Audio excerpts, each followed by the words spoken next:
Alhamdulillahirabbil alamin. Wassalatu wassalamu ala asyrafil anbiya'i wal mursalin wa ala alihi wa ashabihi wa man tabi'ahum bi ihsanin ila yaumiddin. Wa sallama tasliman katsiran amma ba'du. Jamaah kaum muslimin wal muslimat rahimani wa rahimakumullah. Alhamdulillah, segala puji hanya milik Allah Taala yang masih memberikan banyak kenikmatan kepada kita, sehingga pada kesempatan malam hari ini kita bisa duduk dalam satu majelis untuk bersama-sama memakmurkan masjid Allah Subhanahu wa Ta'ala sebagai bentuk dan bukti akan iman kita kepada Allah Subhanahu wa Ta'ala. Salawat serta salam semoga tercurahkan kepada suri tauladan kita Nabi Muhammad sallallahu alaihi wasallam, kepada keluarga beliau, kepada para sahabat beliau, dan juga kepada kaum muslimin yang mengikuti jejak sunnah beliau hingga nanti di yaumul qiyamah. Amin ya rabbal alamin. Jamaah yang dirahmati oleh Allah Taala, pada malam hari ini seyuknya adalah jadwal dari Ustaz Abu Salman Ustaz Mariadi Alhamdulillah Ta'ala. Tetapi karena beliau sedang sakit dan itu sejak Rabu yang lalu, bahkan sebelumnya sudah merasakan tidak enak badan, dan tentunya kita memohon kepada Allah agar Allah segera memberikan kesembuhan kepada beliau sehingga kita bisa kembali bersama-sama meminta ilmu dari beliau dalam masalah tahsinul Quran. Amin ya rabbal alamin. Namun tentunya jamaah yang dirahmati oleh Allah, kedatangan antum dari rumah untuk belajar Al-Quran sudah dicatat kebaikan di sisi Allah Taala. Walaupun ketika datang ya kajian itu diundur ataupun tidak jadi, ataupun karena ustaznya berhalangan, tapi insya Allah niat antum belajar masalah Al-Quran sudah dicatat sebagai kebaikan di sisi Allah Subhanahu wa Ta'ala. Dan memang luar biasa keberkahan dari menuntut ilmu. Ya, perjalanan dari rumah menuju tempat menuntut ilmu itu pun memiliki pahala yang besar. Nabi pernah mengatakan, man kharaja min baitihi, barang siapa yang keluar dari rumahnya li talabil ilmi, untuk menuntut ilmu, kana fi sabilillah, maka dia berada di jalannya Allah Tabaraka wa Ta'ala. Perjalanannya saja ini sudah ia memberikan keutamaan yang besar. Langkah kita dari rumah menuju masjid pun itu juga dihitung oleh Allah Taala sebagai kebaikan. Ya, bahkan menghapus dosa, mengangkat derajat.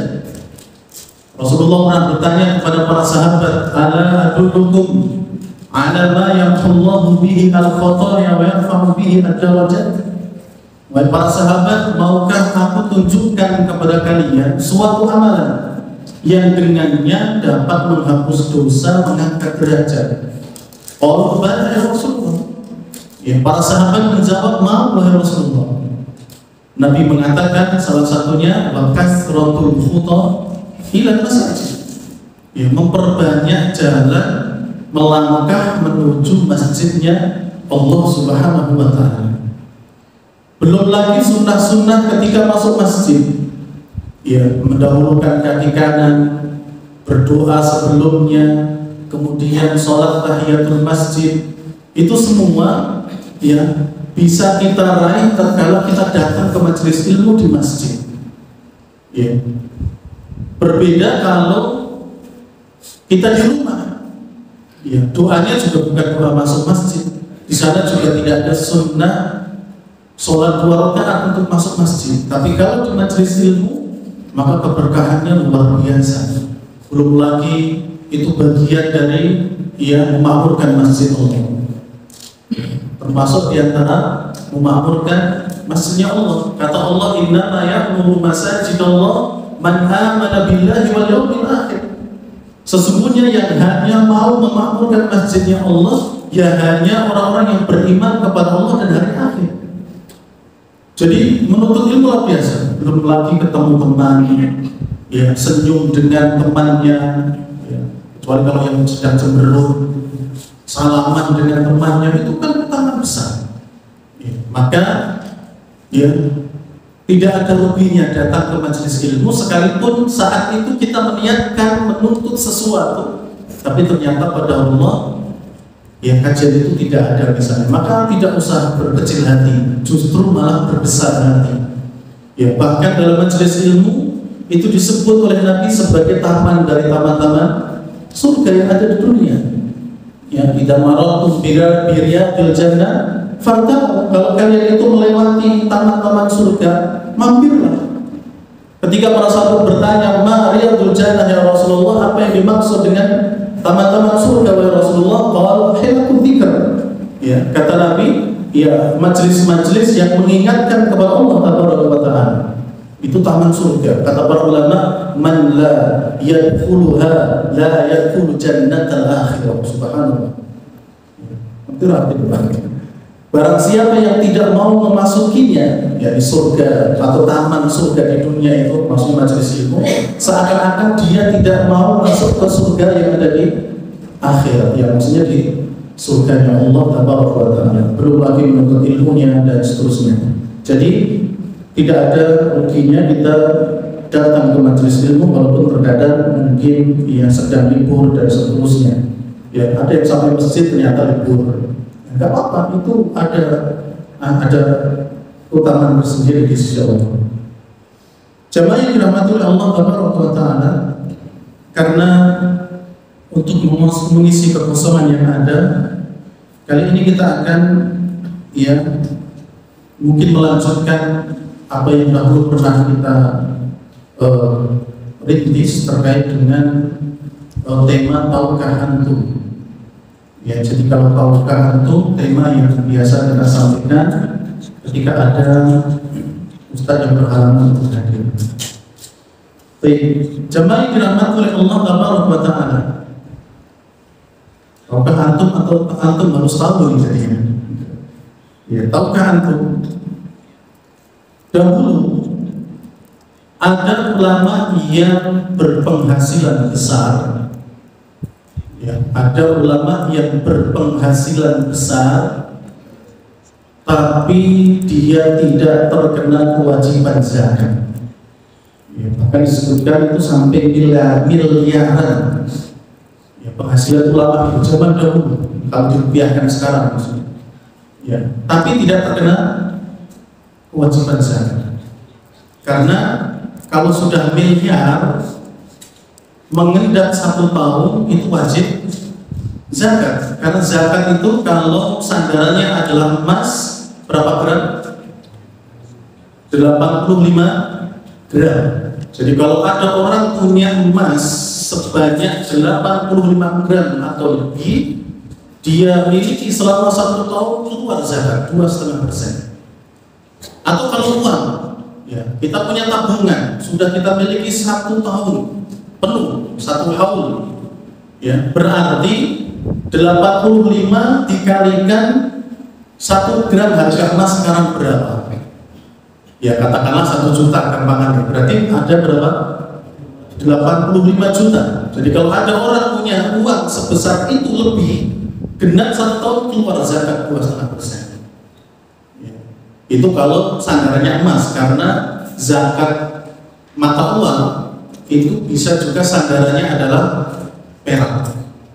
Ya, kalau orang yang sebulan penghasilannya katakanlah 20 juta, itu setiap tahun dia sudah keluar zakat, nggak usah dihitung. Kalau sandarannya apa? Perak, ya, karena perak itu berapa gram? 595 gram. Kalau dikalikan harga perak berapa? Mungkin sekarang kalau 100.000 atau mungkin 300.000 berapa ya? Kalau 100.000 berarti 5 jutaan kan gitu ya. Berarti kalau setiap bulan dia penghasilannya 20 juta, nggak usah ngitung. Pokoknya setiap tahun keluar 2,5%. Ya, ini miliaran. Ya, ulama ini ya dia berpenghasilan miliaran dalam 1 tahun, tapi tidak wajib zakat baginya. Kenapa? Nah, ini kita akan sampaikan kisahnya. Ya, karena sudah biasa bahas sirah, jadinya ya kayak gini ya tentang sirah-sirah para ulama dan yang lain. Jadi jamaah yang dirahmati oleh Allah Taala, tentu kita telah mempelajari bahwa zakat itu selain harus sampai nisabnya, dia juga harus sampai haulnya. Ya, jadi kalau sudah nisabnya sudah cukup, demikian pula sudah sampai 1 haul, maka ini keluar zakat. Tapi kalau salah satu itu tidak ada, maka tidak wajib keluar zakat.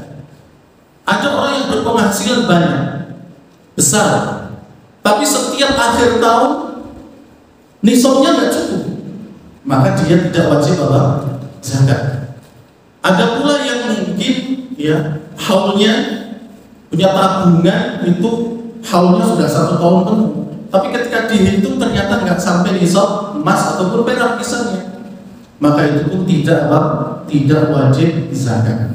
Nah, ulama yang akan kita bahas ini miliaran pendapatannya, pemasukannya, akan tetapi sebelum 1 tahun uang itu habis. Ya, kita nanti akan lihat berapa miliar, makanya nanti bisa membantu menghitung. Ya, jadi jamaah yang dirahmati oleh Allah, yang kita maksud ulama ini, beliau bernama Al-Laits bin Sa'ad rahimahullah. Ya, Al-Laits bin Sa'ad. Siapa beliau? Secara singkat, beliau bernama Laits bin Sa'ad bin Abdurrahman. Ya, Al-Laits bin Sa'ad Al-Laits bin Sa'ad bin Abdurrahman. Ya, Al-Laits bin Sa'ad bin Abdurrahman. Ini nama beliau. Ya, dan Al-Laits ini kalau diartikan itu singa, ya, atau macan atau sejenis dengan itu, Al-Laits. Oleh karena itu dahulu ketika kita membahas perang Uhud, ya, ada kebiasaan dari orang Arab itu menamakan anak-anak mereka itu dengan nama-nama yang berhubungan dengan binatang, terutama binatang yang kira-kira garang, ya, binatang yang kira-kira sangar. Ya, makanya Hamzah itu dijuluki dengan Asadullah wa Rasulih, ya, singanya Allah dan singa Rasulnya. Ali bin Abi Thalib, masih ada yang ingat namanya siapa? Jadi Ali bin Abi Thalib namanya bukan Ali, Pak. Ada yang tahu? Iya, nggak ada hadiah juga. Ada yang tahu? Lupa. Ya. Namanya Haidar. Ya, kata Ali bin Abi Thalib, "Annalladzi sammatni ummi bi Haidar." Aku adalah anak yang dahulu dinamai oleh ibuku dengan Haidar. Haidar itu salah satu jenis singa, nama dari jenis singa. Jadi saya dulu, kata Ali, itu dinamai ibu saya itu dengan Haidar, tapi kemudian diganti dengan Ali bin Abi Thalib. Dan masih banyak lagi. Ya, Abu Hurairah julukannya, nama aslinya Abdurrahman bin Sakhr, tapi dipanggil Abu Hurairah, bapaknya kucing kecil. Nah, Hirrah itu kucing, Hurairah kucing kecil. Ada Usaid bin Hudayr. Ya, Usaid bin Hudayr, salah satu pemuda Madinah dari kalangan para sahabat. Ya, itu kalau Usaid itu artinya ya singa kecil, tapi kalau Asadun itu singa, Usaidun singa kecil. Hirrah itu kucing, Hurairah kucing kecil. Kitabun itu kitab besar, tapi kalau dikecilkan kutaibun. Nanti kalau kita belajar bahasa Arab namanya tasghir. Ya. Tasghir itu mengecilkan objek, ya, isim. Jadi kalau kitabun itu kitab berarti besar, kalau kutaibun ya mungkin sekecil HP, kutaib namanya, kutaib. Ya, seperti itu dikecilkan. Nah, asadun dikecilkan jadi Usaid. Usaid bin Hudayr. Ya, demikian pula Abu Bakar As-Siddiq. Abu Bakar itu artinya adalah unta, ya, unta muda yang kuat, gagah, makanya dia dijuluki Abu Bakar, atau ya kunyahnya adalah Abu Bakar, padahal namanya Abdullah bin Abi Quhafah. Ya, dan masih banyak lagi. Nah, Al-Laits, ya, ini juga salah satu nama dari, ya, kalau diartikan itu adalah binatang, ya. Dan ini memang biasa orang-orang sana untuk menamakan anak-anak mereka dengan demikian. Kunyahnya Al-Laits bin Sa'ad bin Abdurrahman itu memiliki kunyah nama panggilan dengan Abu Haris. Abu Haris. Jadi kunyah ini kalau di Jawa mungkin nama cilik atau nama muda saya kurang. Jadi kalau di tempat saya itu, kalau ada orang yang sebelum nikah namanya A, nanti kalau setelah nikah ganti namanya B, biasanya gitu. Ya, jadi ada nama cilik, anak nom atau saya lupa. Ya, kalau bapak saya itu sebelum nikah namanya Rojio, ya, tapi setelah nikah jadi Muhadi. Ya, jadi yang dipakai di KTP biasanya pakai Muhadi. Ya, dulu seperti itu di tempat kita. Jadi sebelum nikah namanya A, tapi setelah nikah biasanya ganti nama yang lain. Walaupun ada yang tidak juga. Nah, beliau ini jamaah dirahmati oleh Allah, Al-Laits bin Sa'ad bin Abdurrahman Abdul Harith, ini seorang ulama besar dari Mesir, ya, dari Mesir, yang ahli di dalam bidang fikih dan hadis, ya, dalam bidang fikih dan hadis. Fikih, kalau sudah menguasai fikih itu ilmunya sudah luar biasa. Ya, karena fikih itu tidak cuma hanya sekedar sholat bagaimana, enggak, ya, karena juga masalah darah, belum lagi darah masalah wanita, belum lagi masalah tohar, belum lagi masalah yang lain-lain. Ya. Kalau beliau dikatakan ahli dalam fikih maka berarti luar biasa ilmunya. Hadis pun demikian. Ya, hadis itu tidak cuma hanya sekedar sahih, ya, dhaif, sahih itu benar, sah, atau dhaif itu lemah, atau maudhu itu palsu, enggak cuma itu, masih banyak.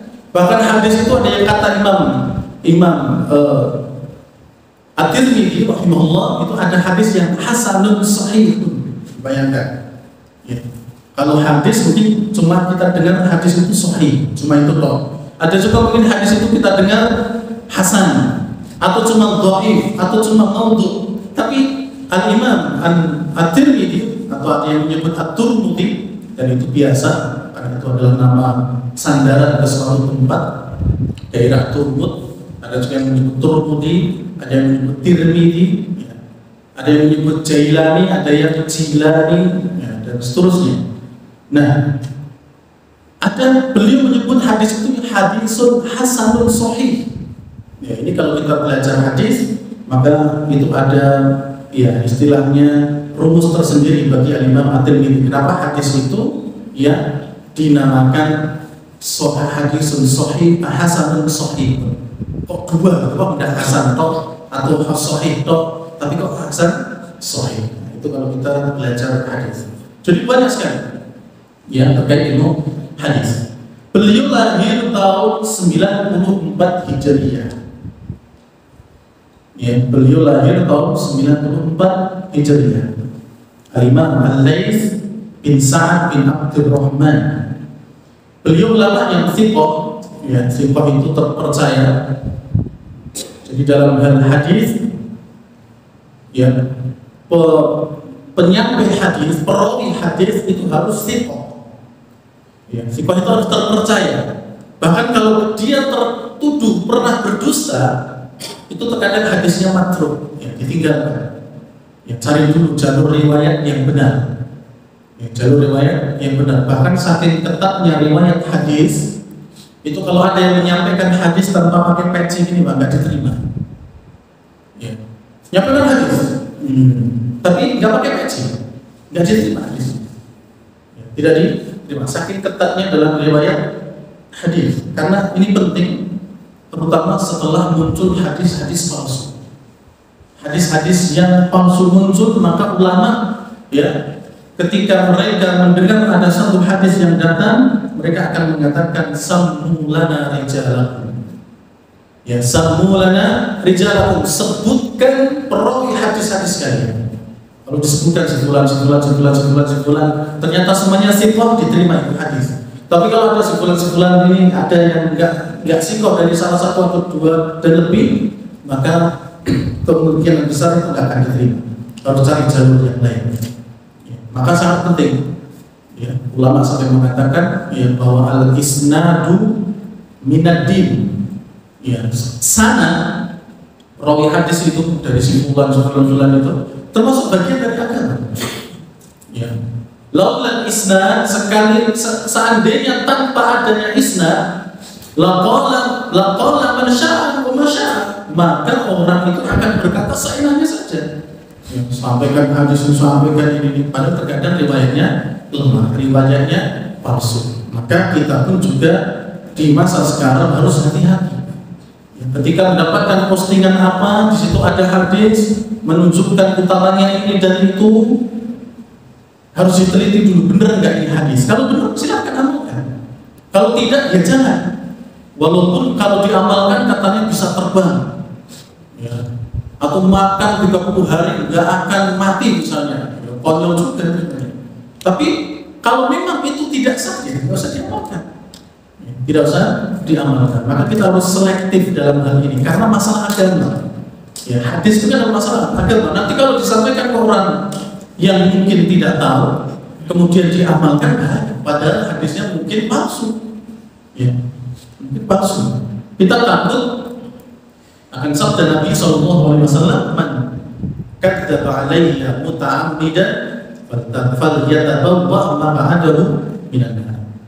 Barang siapa yang sengaja berdusta atas namaku, di atas nama Nabi Muhammad SAW, falyatabawwa' maq'adahu minan nar. Berhati-hati, tempat tinggalnya nanti bisa di neraka. Ya, bisa di neraka karena berbohong. Salah satu berdusta atas Nabi adalah menyebarkan hadis-hadis palsu. Ya, ini perlu hati-hati. Baik. Jamaah yang dirahmati oleh Allah Taala, itu sekilas tentang Al-Laits bin Sa'ad bin Abdurrahman.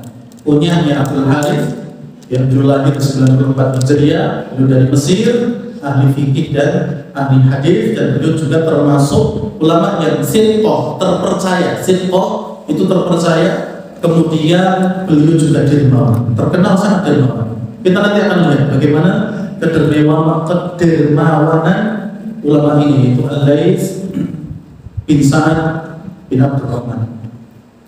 Baik, kita masuk ke berapa penghasilan beliau. Ya, penghasilan Al-Laits bin Sa'ad bin Abdurrahman.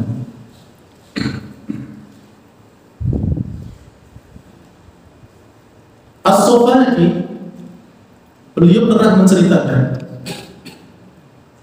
wa kana ay Al-Laits minal qurama'il ajwad. Dahulu Al-Laits merupakan ulama yang sangat dermawan. Ya, Al-Laits merupakan ulama yang sangat dermawan.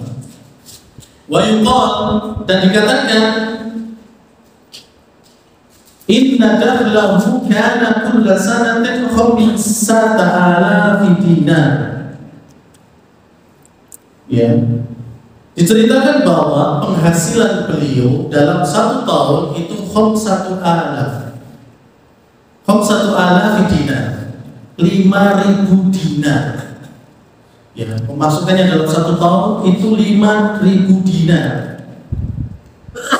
Wa kana yufarriquha fi shalat wa ghairiha, dan beliau suka membagikan harta beliau itu ketika waktu sholat dan juga di waktu yang lain. Tuh, kalau kita hitung jamaah yang dirahmati oleh Allah, 5.000 dinar, dinar itu uang emas, ya, ada dinar, ada dirham.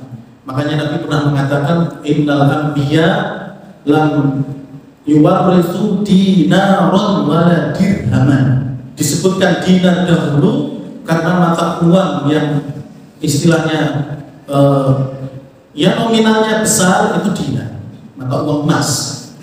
Dan para nabi itu mereka tidak mewariskan kepada umatnya dinar atau dirhaman ataupun dirham, tapi mereka mewarisi apa? Al-ilm. Innama warasu al-ilma, hanya yang diwariskan para nabi kepada umatnya adalah ilmu. Faman akhadahu akhadha bihabbin wafirin. Barang siapa yang mau mengambilnya berarti dia mengambil bagian yang menguntungkan, bagian yang banyak. Ya, oleh karena itu Nabi meninggal pun tidak meninggalkan harta yang banyak. Bahkan belum masih punya tanggungan kepada orang Yahudi. Ya. Tapi yang ditinggalkan beliau adalah ilmu. Maka umatnya yang mengambil ilmu dari para nabi itulah yang apa? Mengambil bagian paling besar.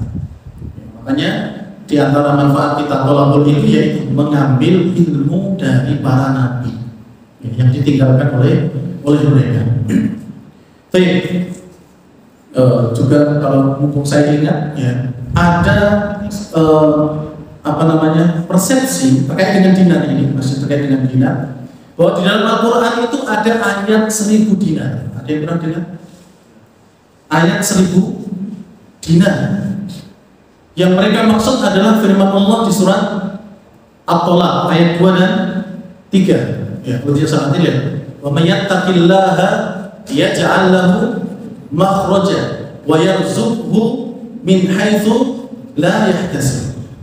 Ya, dan sampai seterusnya, sampai 2 dan 3. Ini disebut ayat 1000 dinar katanya. Bagaimana disebut 1000 dinar? Karena kalau ini diamalkan dalam sehari, dibaca 1000 kali, nanti ditambah surat Al-Maidah 114 atau berapa, sebelumnya baca dulu Al-Fatihah. Ya. Nah, ayat At-Tolaq ayat 2 sampai ayat 3 itu diulang sampai 1000 kali dalam sehari. Siapa yang bisa mengamalkan itu maka dia akan mendapatkan 1000 dinar. Pengen sugih moco iki, Pak. Pengen sewu tambah pengen sugih meneh orang. Gimana? 1000 dinar enggak bernapas ya. Ya. Ini tidak benar ya, Pak. Ya, ini tidak benar. Jadi memang ayat itu menyatakan bahwa barang siapa yang bertakwa kepada Allah, ya ja'allahu makhraja, Allah akan berikan kepadanya jalan keluar dari segala kesusahan. Ini memang ya manfaat orang bertakwa, terutama orang bertakwa itu ya ja'allahu makhraja, Allah akan berikan jalan keluar. Kemudian apa? Wa yarzuqhu min haitsu la yahtasib, Allah akan berikan rizki kepadanya dari manapun yang dia tidak sangka-sangka. Memang itu keutamaannya. Nggak usah diyakini itu sebagai 1000 dinar ya, karena memang tidak ada dalil yang menunjukkan ayat itu ya terkait dengan 1000 dinar itu tidak ada. Ulama juga tidak menjelaskan. Silahkan buka tafsir Al-Imam Ibnu Katsir misalnya, atau Al-Imam Al-Qurtubi, atau ulama-ulama yang lain dalam hal ini nggak akan disebutkan di situ bahwa ini disebut dengan ayat 1000 dinar. Makanya terkadang kita belajar Al-Quran juga mengetahui hal ini. Ada keyakinan yang terkadang tidak pas, tidak benar. Ya, contohnya salah satunya ini. Atau yang lain, kalau orang atau ibu hamil itu bacanya surat Yusuf. Ya. Ben anaknya ganteng, anaknya ben solehah surat Maryam. Ya. Kenapa kok nggak baca Al-Baqarah dapat dari sapi? Ya, karena Al-Baqarah kayak gitu. Atau anamel dari semut, ya, keluar dari perut ibunya dengan burung semut misalnya, ya, atau an-nahl dari lebah. Ini keyakinan yang tidak benar, ya, tidak benar. Lambok membaca berapapun ya, wong tuanya orang soleh, orang ngajari anaknya ya nggak akan jadi Maryam. Ya. Aku gelem loh anaknya ya, lahir dilahirkan ya, kemudian langsung jadi solehah kan juga tidak. Solehah pun juga harus soleh dan soleh juga harus diatur, harus diajari, harus dijaga dan seterusnya. Enggak cuma sekedar baca Yusuf warna ganteng, Ya, surat Maryam itu anaknya yang soleh atau cantik, enggak gitu. Kemudian dianalogikan berarti kalau Al-Baqarah jangan. Ya, surat An-Nahl jangan, surat An-Nahl jangan. Bahkan sampai pendek pun Al-Fil juga jangan. Ya, tidak terjadi gajah untuk belalainya. Ya, enggak juga seperti ini. Ini enggak benar. Ya. Bahkan seluruh Al-Quran dari awal sampai akhir bacakan untuk wanita yang hamil atau wanita hamil itu biasa baca Al-Quran. Makanya orang-orang Barat itu kenapa mereka menyuruh bukan Al-Quran? Karena pertama mereka orang kafir, tapi mereka menyuruhnya kepada apa? Musik. Ya. Perdengarkan alat musik biar nanti apalah gitu. Itu sebenarnya ambil dari Al-Quran, ya, dari Islam. Tapi kita bukan musik apa? Al-Quran yang diperdengarkan, makanya itu yang sedang hamil baca, banyak yang baca Al-Quran. Surah Al-Fil gimana mas? Gak apa-apa baca Al-Fil. Ya, gak ada hubungannya dengan bayi yang ada di dalam. Ya. Bukan kemudian nanti keluar jadi gajah, kalau jadi kucing di sana, beda lagi nanti masalahnya. Enggak, tapi apa? Baca semua. Karena itu akan berpengaruh kepada bayi. Akan berpengaruh. Ya siapa tahu nanti dia keluar, Allah takdirkan dia sebagai hafidhul Quran misalnya. Karena dari awal dia sudah diperdengarkan Al-Quran di kamar sebelum tidur atau lagi nyantai, setelkan Al-Quran. Ya. Ya, orang-orang Barat jelas musik, kan mungkin Al-Quran. Ya. Lalu sudah hutan. Pelok itu apa? Pelok. Kalau yang lain. Jadi kalau kita ya Al-Quran. Ya, itu terkait dengan dinar. Jadi 5.000 dinar. Dan coba kita hitung, 5.000 dinar itu kalau dikalikan 4,25 gram emas, itu ketemu berapa? 21.000 itu. Coba 5.000 kali 4,25. 21.250 ya. Ya, 21.250 gram emas. Itu pemasukan beliau. Kalau dirupiahkan, katakanlah 1 gram itu 1 juta saja, berarti 21.250 kali 1 juta, ketemunya 21M 250 juta, benar? Ya kan? Ya kan 21M kan? Ya, 250 juta, luar biasa. Ya, dalam 1 tahun itu jelas nisabnya sudah ke sana, sudah jauh. Ya, 21 miliar 250 juta. Ya, itu kalau ya 1 gram itu 1 juta, itu kan bisa jadi bertambah, ya, mungkin juga bisa jadi berkurang. Tapi sudah segitu, Dan kalau di rata-rata, ya, di rata-rata dalam bulannya, jadi kalau di rata-rata sebulan berarti ya 21,250 itu dibagi 12. Ya, itu ketemu 1M lebih, 1M 770 lebih, ya, 770 juta, 1 miliar 770 juta. Jadi 1 bulan saja pemasukannya sudah 1M lebih. Ya.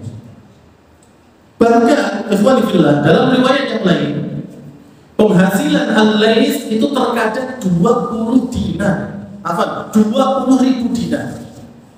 Bayangkan kalau tadi cuma 5.000 dinar, sekarang 20 dinar. Yes, kalau turun di PG Pilot. Ya, 20 kali 4,5 4,25 85. Ya. 1 tahun berarti 85 M dalam 1 tahun. Jadi kalau dibagi 12, 7 M. 1 bulan 7 M bayarnya. Kurang tunai. Jadi luar biasa pendapat beliau. Terus dari mana? Yang jelas tidak rampok, tidak korupsi. Ya. Yang jelas tidak rampok, tidak korupsi. Ahli hadis rampok. Ya kalau mau ke sono ya masuk Menteri Agama rampok korupsi kan gitu kan ya. Tapi bukan masuk ulama kan enggak. Tapi apa? Ya tentu ada penghasilan yang baik dari beliau dan mungkin ada keberkahan di situ. Ya, jadi keberkahan dari harta itu mencapai yang luar biasa. Karena keberkahan harta itu bisa jadi sedikit tapi berkah. sehingga bisa bantu yang lain, bisa untuk ini dan itu. Kalau ada keperluan juga ada, bisa juga keberkahan itu banyak. Yang sudah banyak berkah, maka tentu ini luar biasa. Nah, sekian banyak pemasukan beliau, kenapa kok nggak ada kewajiban bagi beliau zakat? Ya tadi yang sudah kita sampaikan, zaman dirahmati oleh Allah. Sebelum 1 tahun uang itu habis bayarnya. Ya, kalau katakanlah 1 bulan atau 1 tahun itu 8 M itu habis. Ya, itu habis. Dan habisnya bukan untuk masuk diskotik atau untuk yang lain, bukan. Ini ulama. Ya, beliau bagi-bagikan kepada fakir dan miskin. Beliau bagikan kepada sesama para ulama. Beliau bagikan kepada orang lain sebagai hadiah. Dan beliau bagikan di setiap habis sholat dan juga yang lainnya. Ya bayangkan habis sholat zaman dulu orang sholat itu luar biasa banyak. Padahal dahulu mereka cuma jalan kaki. Ya, mereka susah untuk datang ke masjid. Ya, tapi mereka mampu untuk datang ke masjid, kemudian memenuhi masjid itu dengan sholat. Ya, memenuhi masjid itu dengan apa? Dengan sholat. Ya, makanya luar biasa mereka. Seperti Bani Salimah. Ya, mereka luar biasa aktifnya sholat di Masjid Nabawi tanpa absen. Bani Salimah, anak keturunan Bani Salimah. Ya, padahal dari Masjid Nabawi ke Bani Salimah itu kurang lebih 5 km. Dan saat itu belum ada kendaraan seperti sekarang. Ya, dulu kalaupun ada unta, ada keledai, ada kuda, itu pun dari orang-orang yang punya uang. Kalau enggak, jalan kaki. Tapi mereka tidak pernah absen. Mereka mau pindah ke dekat Masjid Nabawi pun Nabi melarang. Bukan melarang, tapi memberikan saran kalau mau tutup saja di rumah. Ya Bani Salimah, dia hukum tuktabu atharukum. Wahai Bani Salimah, tetaplah tinggal di kampung-kampung kalian. Tuktabu atharukum, bekas-bekas perjalanan kalian menuju masjid atau kembali ke rumah dari masjid itu dicatat oleh Allah Taala. Bayangkan, ya. 5 km itu jejaknya sudah berapa banyak? Datang dan berangkat 5 kali dalam sehari sholat di Masjid Nabawi. Ya. Jadi Allah membagikan setelah sholat ketika kerumunan jamaah banyak. Karena itu bukan zakat, itu adalah sedekah sunnah, maka beliau bebas memberikan kepada siapapun, mau yang kaya sebagai hadiah atau yang miskin sebagai ya bantuan dan yang lain bebas. Mau kepada imam masjidnya, kepada makmumnya bebas, karena itu sedekah sunnah. Berbeda dengan zakat. Kalau zakat orang-orangnya sudah ditentukan. Ya. Tapi kalau sedekah sunnah, ya maka ketika diberikan kepada siapapun jumlahnya berapapun terserah. Makanya nanti kita akan lihat ya bagaimana beliau mensedekahkan hartanya kepada yang lain. Jadi jamaah dirahmati oleh Allah Subhanahu wa taala. Jadi kenapa pertanyaannya tadi? Kenapa penghasilan begitu banyak kok tidak wajib zakat? Ya jawabannya adalah karena sebelum haul itu genap 1 tahun, harta yang belum miliki itu genap 1 tahun itu sudah habis dibagikan. Ya habis kan? Ya nanti datang lagi. Yang segitu lagi, habis lagi, dan terus seperti itu, subhanallah, itu besar. Nah, kita lihat sedekahnya Al-Laits. Mansur bin Ammar, ya Mansur bin Ammar, beliau pernah bercerita, ataitu Al-Laitsa, aku pernah mendatangi Al-Laits, fa'atani alfa dinarin, dan beliau pernah memberikan hadiah, ya, memberikan kepada sejumlah uang, yaitu 1000 dinar. 1000 dinar tadi berapa kalau kalikan 1 M berarti ya? Itu benar kan? Ya, 1000 dinar berapa 1 M? 1 dinar dikalikan berapa? Oh iya, 1 kali 4,25 itu tadi ya. Ya terus dikalikan 1 juta kalau itu 1 gramnya emas. Itu sudah berapa? Banyak. Jadi aku pernah datang ke Laits dan belum memberikan kepada 1000 dinar. Waqala, kemudian beliau mengatakan, sin bihadhil hikmah allati ataqa Allah Ta'ala. Jadi Mansur bin Ammar ini seorang ulama juga. Makanya ketika sang ulama Al-Laits memberikan 1000 dinar ya kepada Mansur bin Ammar, beliau berpesan, sin bihadhil hikmah allati ataqallah. Jaga ilmu agama yang Allah berikan kepadamu dengan uang ini. Ya, dengan uang ini jaga ilmu agama. Jadi apa yang diperlukan untuk maslahat dakwah, untuk maslahat ilmu, untuk maslahat mengajar atau belajar, gunakan uang ini. 1.000 dinar. Ya, jaga ilmu agama dengan uang ini. Jadi kalau membantu tolakul ilmi misalnya, membantu ya majelis ilmu yang kurang mampu, bantu. Ini salah satu yang disarankan oleh Allah kepada Mansur bin Ahmad. Jamaah yang dirahmati oleh Allah Taala. Dalam kisah yang lain, ada seorang wanita datang kepada Al-Laits. Ya, seorang wanita datang kepada Al-Laits. Seraya mengatakan, wahai Al-Laits, Abul Haris, wahai Abul Haris, sesungguhnya anakku sedang sakit. Ya, sesungguhnya anakku sedang sakit dan dia menginginkan madu. Jadi salah satu pengobatan dahulu dilakukan oleh orang terdahulu adalah minum madu. Dan dia ingin madu. Maka kemudian Al-Laits ini memanggil pembantunya seraya mengatakan, ya Ghulam, wahai pembantuku, atiha mirton min asal. Mungkin bayangannya wanita ini akan dikasih 1 botol madu atau mungkin 1 plastik madu. Tapi kata Al-Laits, ya Ghulam, wahai pembantuku, atiha mirton, berikan kepadanya 1 drum min asal dari madu. Luar biasa. Ya, jalur sersumil 3 isak gunung istilahnya. Jadi mungkin bayangan si wanita ini, anak kecil, anakku berjalur madu paling cuma kasih berapa lah? Mungkin 3 suap, 4 suap atau 1, paling banyak 1 botol. Tapi kata Allah berikan dia 1 drum gandum. Berapa gandum? 1 drum apa? Madu. Ini coba aku datang Ustaz Mariati. Ya Ustaz, karena saya sakit. Ya dia minta madu, coba dikasih. Ya, nanti kasih 1 botol atau 1 drum. Ya. Jadi luar biasa. Al-Laits rahimahullah ta'ala. Harmalah dalam kisah yang lain pernah bercerita, kana Al-Laits bin Sa'ad yasilu malikan bi-mi'ati dinar. Ya, suatu hari Laits itu pernah mengirim kepada Malik, Imam Malik yang ulama Madinah, Malik bin Anas bin Malik, itu mengirim uang sebanyak 100 dinar. Ya, 100 dinar dalam 1 tahun. Jadi maksudnya Imam Malik ini sebagai ulama itu dijatah, ya, dijatah sama Al-Laits, karena Al-Laits ini adalah orang yang punya uang dan juga sebagai seorang ulama mungkin memandang Imam Malik rahimahullah, Imam Darul Hijrah, imamnya kota Madinah, ya, beliau ini dijatah oleh Al-Laits dalam 1 tahun itu 100 dinar, ya, 100 dinar. Maka kemudian jamaah yang dirahmati oleh Allah Taala, nah suatu hari Imam Malik rahimahullah mengirim surat kepada Al-Laits, ya, seraya mengatakan bahwasannya Imam Malik ini memiliki hutang.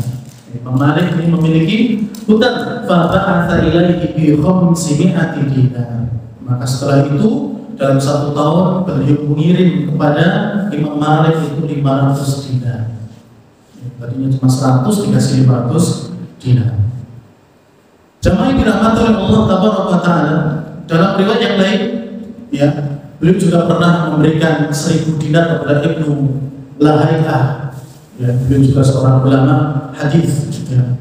Jadi luar biasa Al-Laits ini seorang ulama dengan penghasilan yang besar dan beliau tahu kemana harta harus dibelanjakan. Luar biasa. Karena sudah dia kaya plus memiliki ilmu.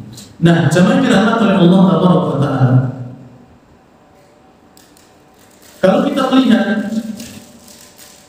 tadi pemasukan untuk Al-Laits, kita akan lihat bagaimana keilmuan beliau, ya, terutama dari, ya, murid-murid yang dihasilkan. Ya. Beliau juga memiliki guru, ya, akan tetapi beliau juga memiliki murid. Di antara muridnya mungkin nama yang paling sering kita dengar adalah Al-Imam Ibnul Mubarak, ya, Abdullah Ibnul Mubarak ini yang terkenal. Tapi yang lainnya juga banyak. Ada Ibnu Ajlan, ada Ibnu Lahayah, Ibnu Wahab, Yahya bin Bukair, Al-Qanabi, dan yang lainnya, masih banyak. Dan ini menunjukkan bahwa ya ilmu beliau luar biasa sehingga menghasilkan para murid yang juga luar biasa. Jadi kita simak bagaimana pujian ulama untuk beliau. Di antaranya adalah dari Al-Alla bin Katsir. Beliau mengatakan Al-Laits bin Sa'ad sayyiduna wa imamuna wa alimuna. Al-Alla bin Katsir beliau mengatakan Al-Laits bin Sa'ad adalah pemimpin kami, imam kami, dan juga ulama kami. Jika orang itu sudah diakui sebagai ulama mereka, itu menunjukkan akan keilmuannya. Demikian pula Al-Imam Asy-Syafi'i rahimahullah. Ya, Imam Asy-Syafi'i rahimahullah. Padahal Imam Asy-Syafi'i ini tidak semasa dengan Al-Laits, karena Al-Laits ini semasa dengan Imam Malik. Ya, Imam Malik bin Anas yang di Madinah, dan beliau ini Imam Malik adalah gurunya Imam Asy-Syafi'i. Jadi Imam Asy-Syafi'i itu berguru dengan Imam Malik. Imam Malik sezaman dengan Al-Laits.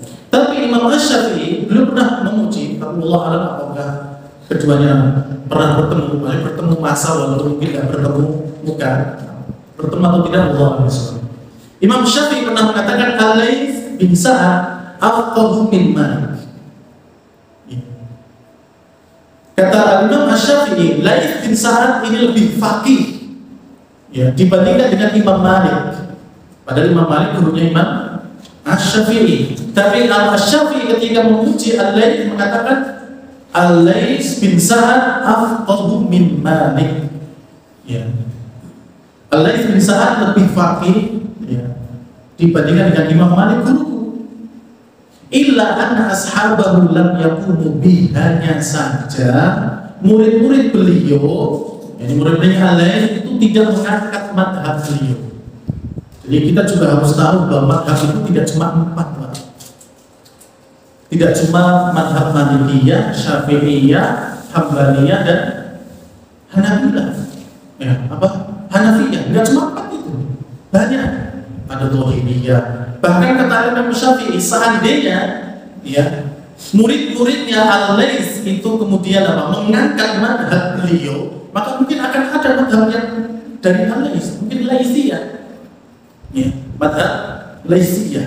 Ya, madhab Imam Al-Laits kan Malikiyah, Malikiyah. Ahmad bin Hanbal, Hambaliyah. Ya, Asy-Syafi'iyah. Hanafiyah, kan gitu.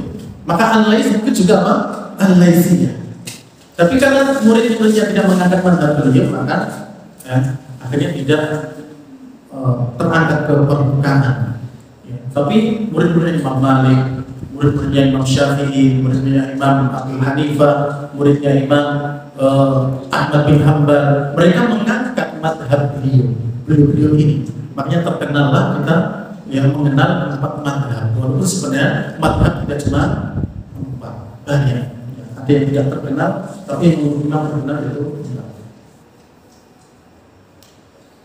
Kemudian Imam Ahmad bin Hanbal, rahimahullah, dia juga pernah mengatakan Laits katsirul ilm. Laits itu ulama yang ilmunya banyak, sahihul hadis, dan hadisnya sahih. Jadi kalau Al-Laits yang menyampaikan hadis, maka hadisnya pasti diterima. Kata Imam Ahmad bin Hanbal rahimahullah.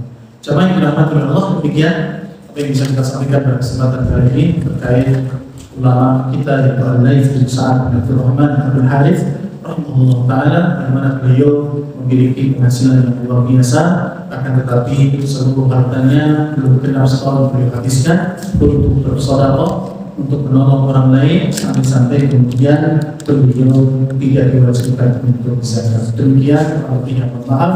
Subhanallah wa rabbana wa bihamdik, asyhadu an la ilaha illa anta, astaghfiruka wa atubu ilaik. Wassalamualaikum warahmatullahi wabarakatuh.